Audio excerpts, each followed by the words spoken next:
Welcome to a very special episode today of Every Student Every Day. I am here with author, school board member, as well as lifetime Oak Ridger Don Bell.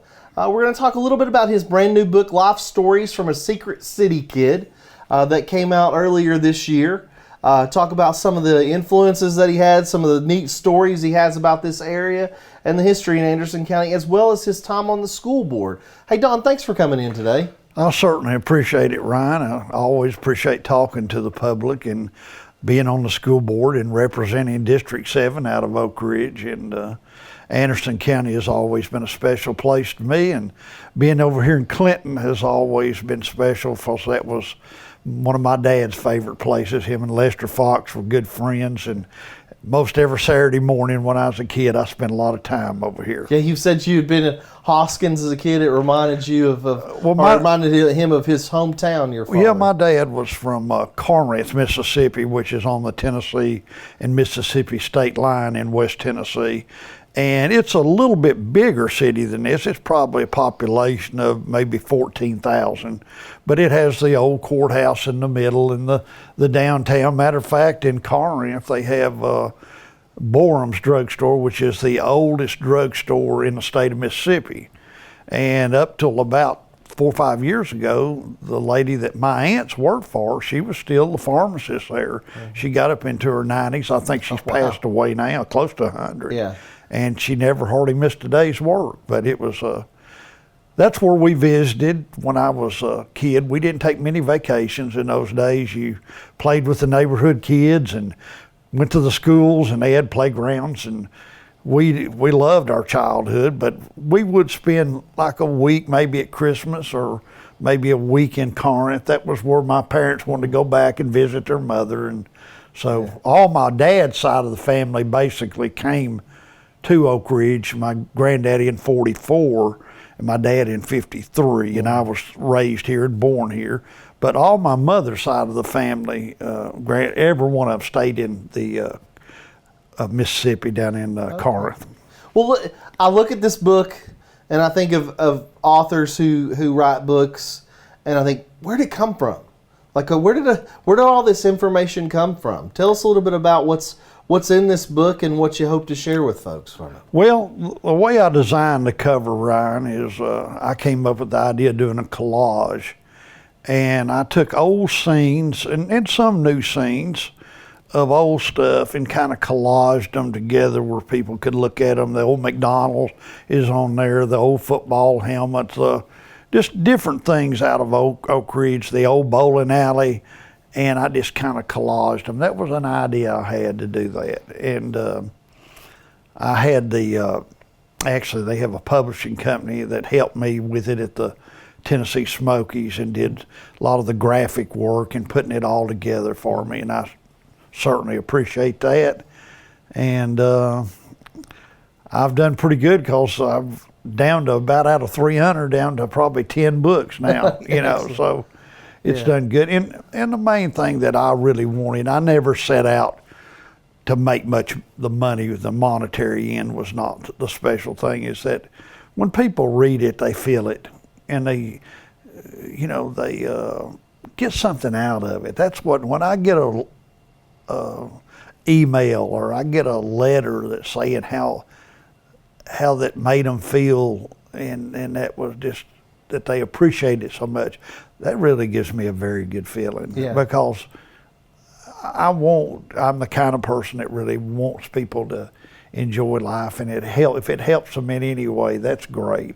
Especially had a lot of people all over the country. I mailed them to Hawaii, to people that had lived in the region, maybe grew up and moved away and never came back, and so a lot of them were sent out like that too. Yeah. I know you and I, a few years back during COVID, we sat down outside one time. We spoke about the Oak Ridge Pool and kind of how it had changed, what some of the history of it was, and even being somebody who's been in Oak Ridge basically their whole life too. It was really enjoyable for me to learn and listen to some of the stories, because you have a remarkable memory as far as where things were, how things were, who were the people that worked there, why things happened, and that's some of the things that you share in this in this book here is just some of those stories. And I think that as people or anybody who's been in Oak Ridge or wants to kind of revisit that, they'll find a story in this book that they'll relate to that'll make them smile a little bit and go, hey, I remember that. It will. I get one this week where there was a gentleman that used to be downtown. My second, what I call high school job, I worked at the Skyway Drive-In Theater and the concession stand. It's 15 years old. And then my senior year in high school, I'd met this gentleman, had a little restaurant, a little diner, and he had a cab company, so I drove a cab during the summertime, kind of just something to get started with, because I lived at home and everything. And tell people this, I was the youngest cab driver in Oak Ridge because I could barely see over the dash, But there was a guy named, they didn't know his name, so somebody remembered him. He was a blind man, and he would stand and play guitar downtown in the downtown shopping center, and had a cup on the end of his guitar where people would drop. When I was a kid, I'd drop a nickel in there or something to be downtown, and there was a tremendous amount of people. So they wanted to know some information on him, and I was I would tell that he stood in front of Penny's and Walgreens, and a man would drop him off and pick him up. So I picked up on things like that and mentioned that outside of the cab stand, there was a Davis Brothers cafeteria that had another Freddie that blew up balloons on Tuesday night that was kids' night and made little animals out of them. So I guess I did pick up on just, I don't know why I retained it, but I picked up on so much of that stuff, Yeah. And I would always be inquisitive, asking older people than me maybe what that used to be, And so I learned a lot from that, and glad to be able to tell other people about my memories. Yeah, it's fun to reminisce about those things in the past and stuff. And I've known you 10 years, and I know one thing, Don Bell doesn't sit still ever. So he's already, we were talking before this interview, and he said, he told me about another project that he's got coming up that's exciting too, about an area of Oak Ridge. So I'm excited to hear about that. But one of the things I want to talk on, this is an Every Student Every Day podcast, and we want to talk a little bit about the schools. And this is going into your 10th year as being a school board member. It's a thankless job. Politics are often tough. What led you to want to be a school board member? What was it that through the different career choices that you've had? I even know you worked in a restaurant in Morristown. You worked as a cab driver. You worked in maintenance. You've done all these different jobs. What was it that brought you back to public education that makes it your passion, that now you take time out of your day or out of your week to help the students of Anderson County? Well, first of all, we'll refer back to the book. About 6 or 7 of those articles that's in that book are about schools or teachers. And to start off with, I was doing a TV show of my own, a music show. And the lady that was, Gail Martin was her name, and that was in about 2009, and I was getting to the age to where I was thinking about probably too young to retire, but I was looking at that, and she said, you'd make an awful good school board member because you've got a lot of knowledge of schools. I think the one thing is that I've always cared about education, and I saw a lot of the teachers, how hard they work. Being a facility manager, head custodian, maintenance in the school system, I watched teachers stay very, very late and work. Sometimes if I was on the evening shift, I would have to tell them they need to leave at 11. They may be there. Come back on weekends. Had a teacher tell me one time, said, and I use this in one of my articles, that when they get a student, it kind of reminded me of me that is fell behind and has a tough time. And I think she was a 3rd grade teacher. She said, Don said, as we go through our school year, maybe they're struggling, and I'm working one-on-one with them, and I'm working hard with them, trying to get them caught up. And all of a sudden one day they get it. She says, I know it's all worth it. So that those things affect me. I wrote another article, Ryan, about how it takes everybody to make it work. And I use the analogy, it's like spokes in a wheel. Mm-hmm. If you break a spoke or two, it's not going to turn. And so I used the fact that we had our secretaries, our cafeteria workers, our bookkeepers, our school nurses, our maintenance, our custodian, our teachers, our librarians, all the people that work conducive. It takes everyone. I had a principal told me this one time. He said, you know, we're all here, every one of us, we're here for the students. And if we can remember that, then our school can perform at a high level. If we realize that one person can't do it, it takes everybody to make it work. I never forgot that. I never forgot when I was doing some projects that I didn't necessarily like to do. Sometimes we do, you know. I remember, and this is in the book, I write about it, we had what we call it was a service project, and we had a group from different groups come in, but each week we had groups come in, and we were trying to get during the summer, get our school cleaned up, and they were basically coming in, and you couldn't do it like you normally do it because they would use the gym to live in and take showers, and they split it from the girls and boys. And every Sunday, one would leave and another group would somewhere else would come. And I remember I was kind of complaining about it because I wanted my school to look good. Mm-hmm. And there was a group from Boston came in, and a Catholic group that came in. And I wasn't Catholic, but I watched how much love they showed. They would always ask me at the end of the day how my day had been. And one guy had been a maintenance person at a church. And I watched them go out into the community and fix people's homes. And I thought about what that teacher said. It's all about the students. Then it's all about the community. And I changed my whole mind about it. My mindset changed when that group came, and about the middle of it, that you know what? We'll get through this, we'll get the school cleaned up, they're doing a good job, and I'm going to embrace it. Mm-hmm. And I thought that's just one aspect of why that I believe in schools and I believe in education.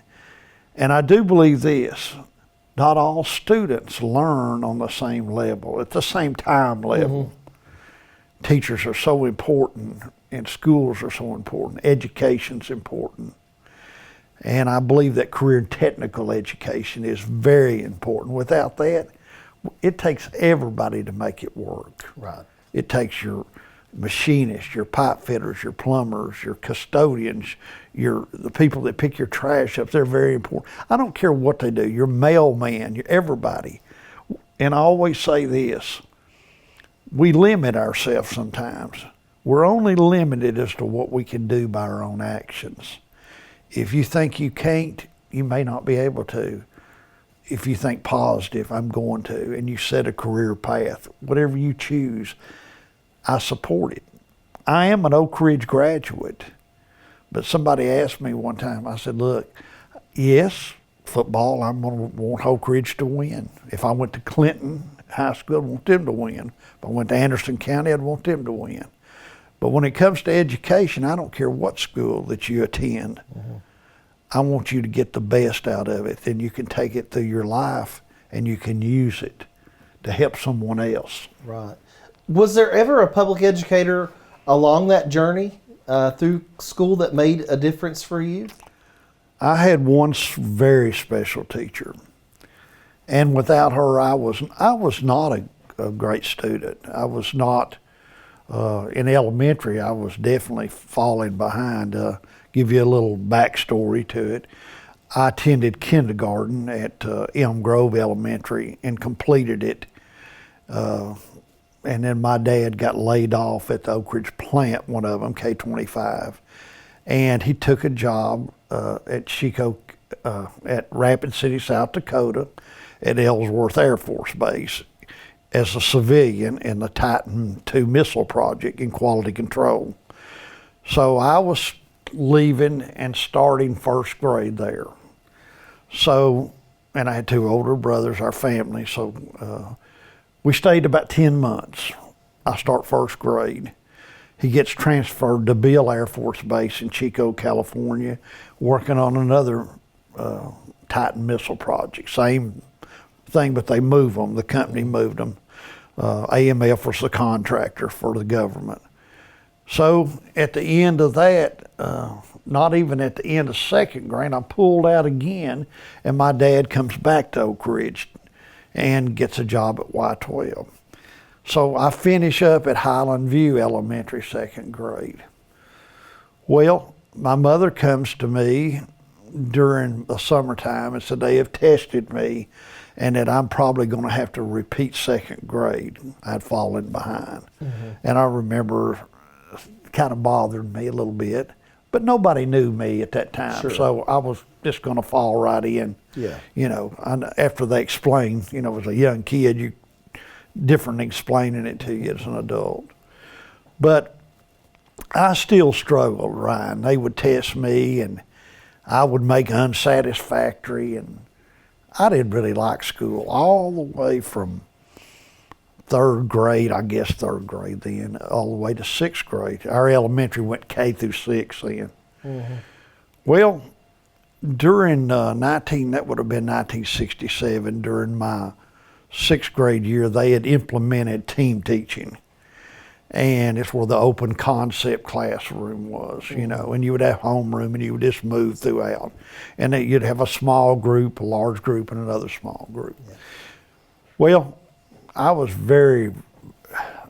math was not my subject, and I was having a really hard time with it. So I had a teacher that they had closed down one of the elementary schools, the all-black elementary school, and segregated all the schools put the black students throughout all the school. And she had moved over there to our school as one of our teachers. And so we had our little group like this table here, and we'd sit around, and she would talk to me, and we'd maybe have 4 other students. And she looked at me at that lunchtime, I'll never forget it. She said, "Don, you're smart, and I'm going to work with you every single day at lunch, after school, weekends, whatever it takes to get you caught up. Yeah.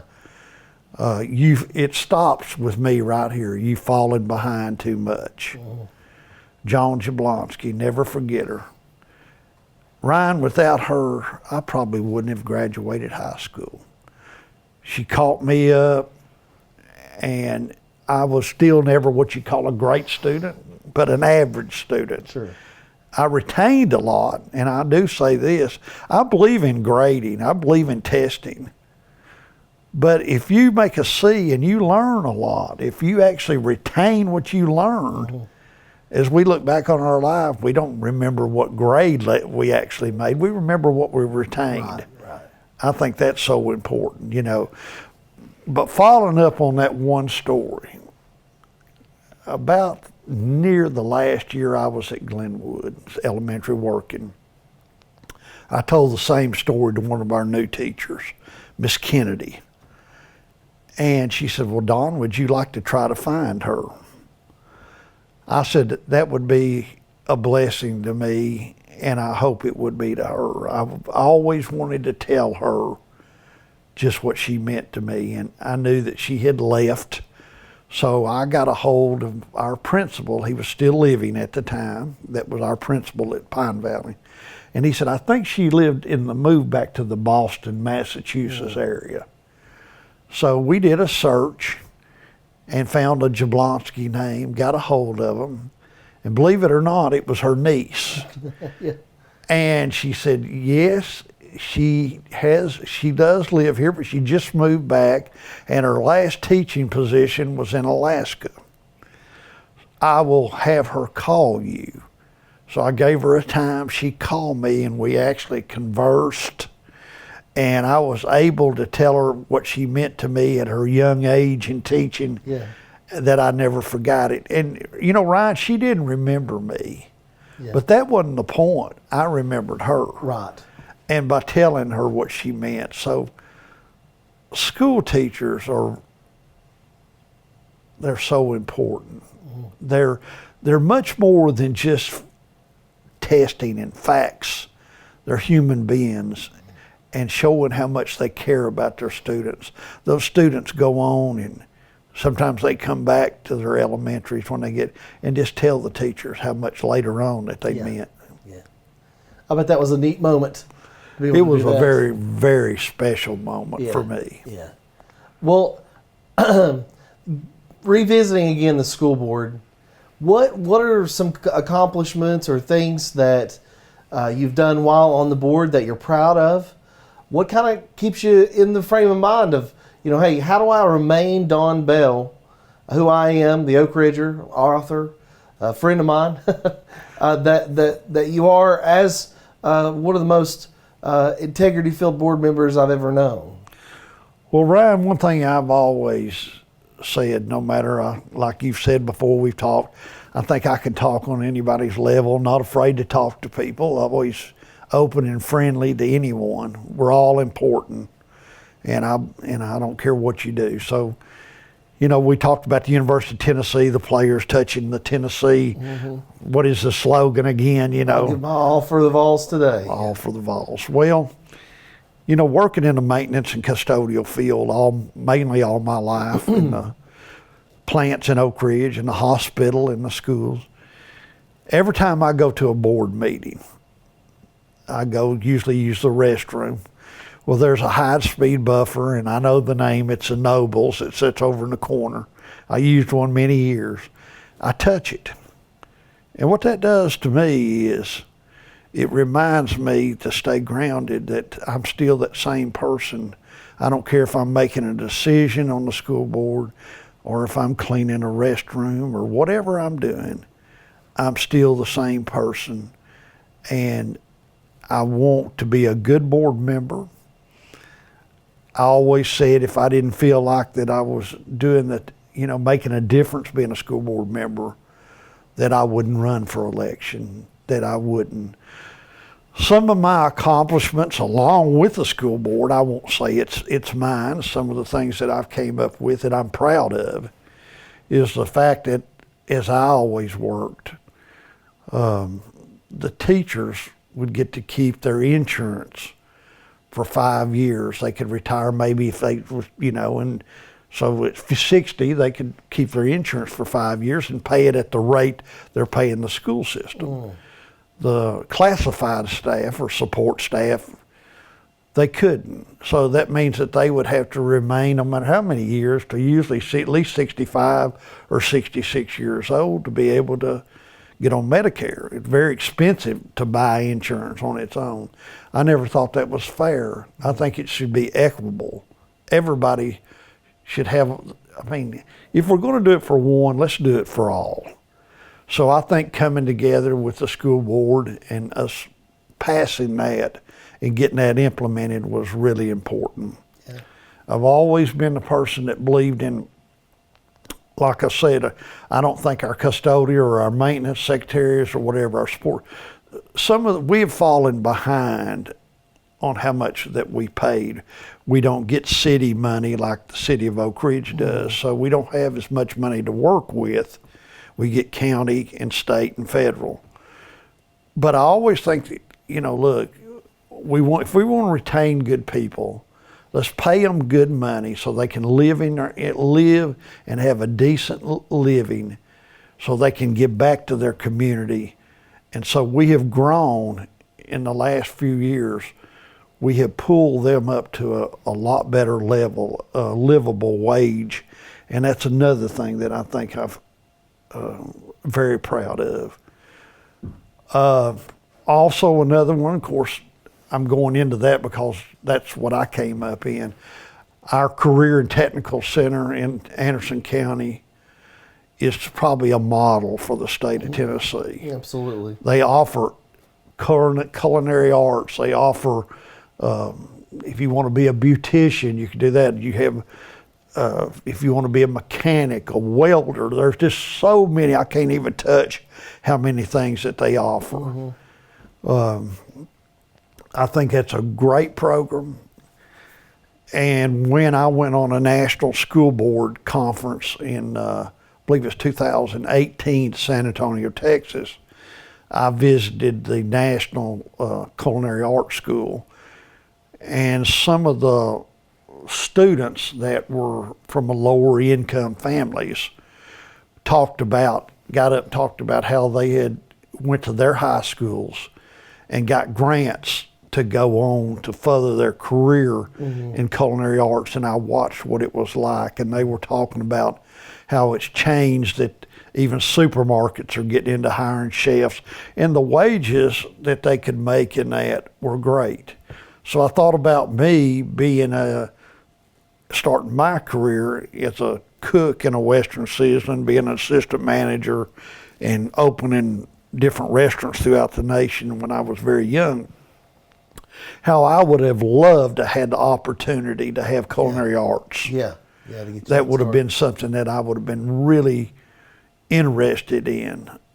And like I said, we have just a great school system all the way around, and I don't say that lightly, but I've watched our board and our staff that runs the school system, the whole school system, how they'll get U-Trust money, and we have parties that we give back to the teachers and we do that in support staff, and we do that for all the teachers and staff twice a year. So I watch how we do things to really not just say, well, I like what the custodians do. It's not just mouth talk, that we really put an emphasis and really believe in that. I think that's, as a whole board, I believe that we work very conducive to that. And we want everyone to achieve the highest they can achieve. And that's why the motto is every student, every day. Yeah. Well, Don, thanks again for stopping by, sharing a little bit about your book, sharing about the educators you have made a difference in your life and your overall philosophy. It's been a pleasure to talk to you. I know we talk a lot. Good friend here, Don Bell. But thanks for joining us for Every Student Every Day, and we will see you next time. A pleasure to be here, Ryan. Thank you.